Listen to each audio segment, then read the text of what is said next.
Who you are is wondrous. Who you are is beauty beyond measure. Who you are is the source, expressing in this density of reality. Soon you will know that you are the God I am. It is called coming home. You have created yourselves in this incarnation, that you may bear witness and that you may contribute to the changes which are coming, the changes to occur on your planet. You do not have so much time to wait. It is imminent. For each one of you, there is a yearning within your breast to experience these changes, to experience the change in the consciousness of humanity, the change within your earth itself. And she indeed is quickened. The words you have will not describe the ecstatic explosion, nor can you imagine how you will all be in that time, when every atom and molecule upon this planet, and the whole planet herself, will radiate with divine light. Such exquisite beauty is beyond imaginings. And when the transition has taken place, there will be beings flocking to your planet to sing the wildest hosannas, in joy and jubilation, in thanks and blessings. And those beings will be the unseen ones. They will be the beings from the other worlds who do not appear as you do, and yet you will be able to perceive the divinity in all things. It will not matter the shape and the size. You will perceive the Godhood in all. It will be most magical. That which is humanity is indeed star-seated. Eons before your time, before the time of your history, the star people have seeded your planet. And indeed the star people have never been far from humanity. Always in these thousands upon thousands of years, there have been many comings and goings. In your ancient books, there is much writing which has become what is called mythology. Indeed, the star people are not Godhood any more than you are. The only difference really at this time is that the star people indeed know that they are expressions of divinity, and humanity has forgotten. The humanity of this planet lives in what is called separation of self from self.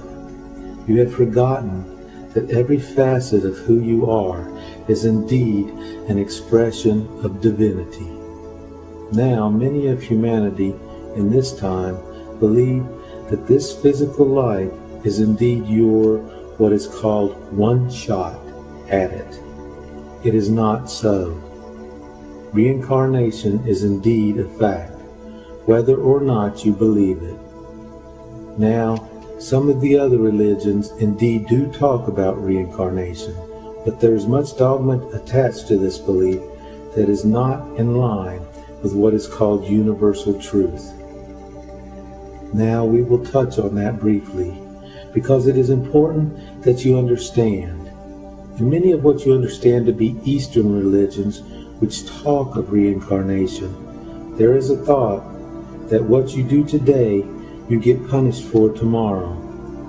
And we are speaking in lifetimes, not in actual days. It is not so.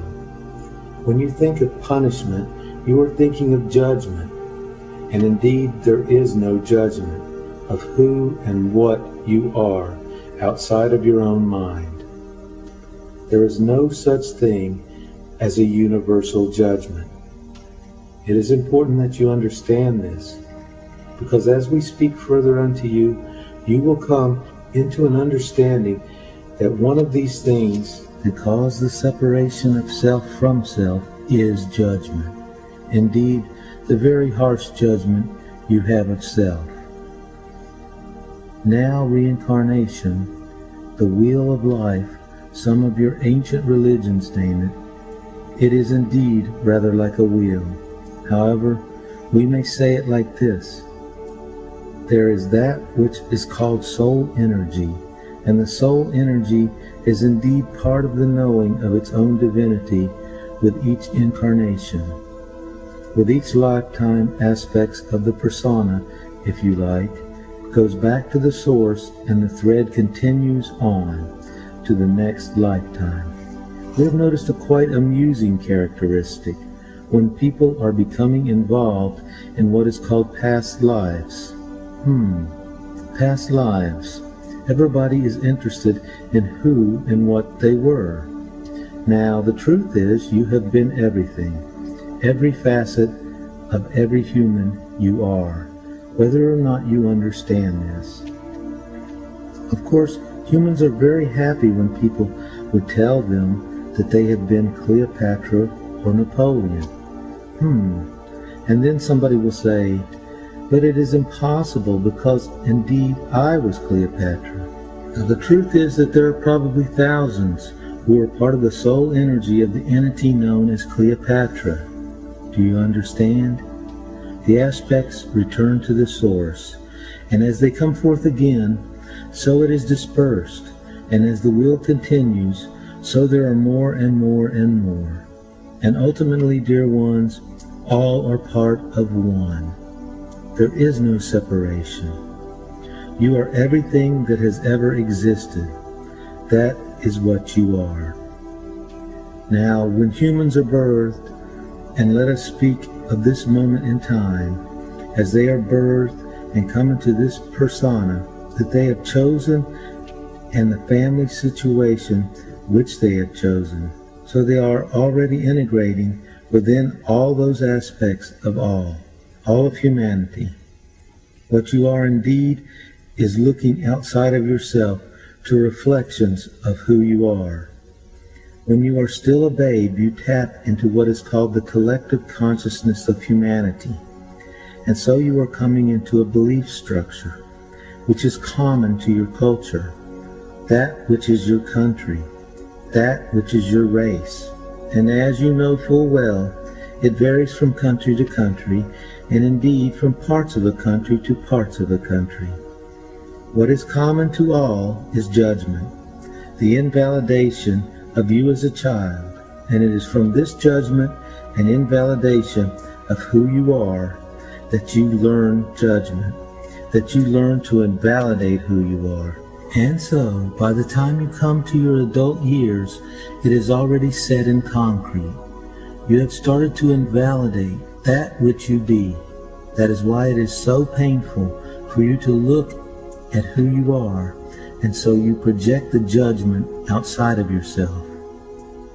It is for you to know truly that everything that exists outside of yourself is merely a reflection of that who you be. There is no facet of human behavior that you have not been. You have been what is termed victim, and you have been what is termed perpetrator.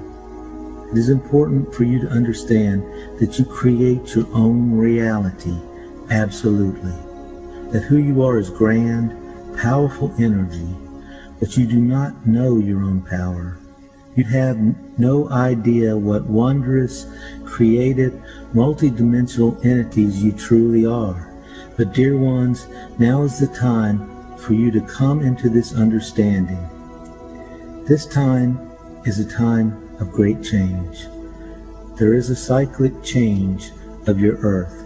There is also the change of consciousness of humanity, a time which will be fear-filled for many. But it is for you to know that indeed you are creating everything, and you may change everything.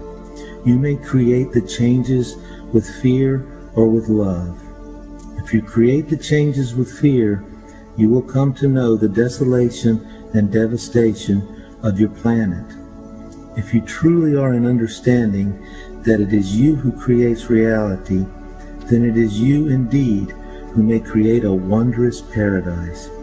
That if you go forth with courage, with love in your heart, then indeed there is no need for the devastation, and you will certainly, as time goes by, understand that nothing is set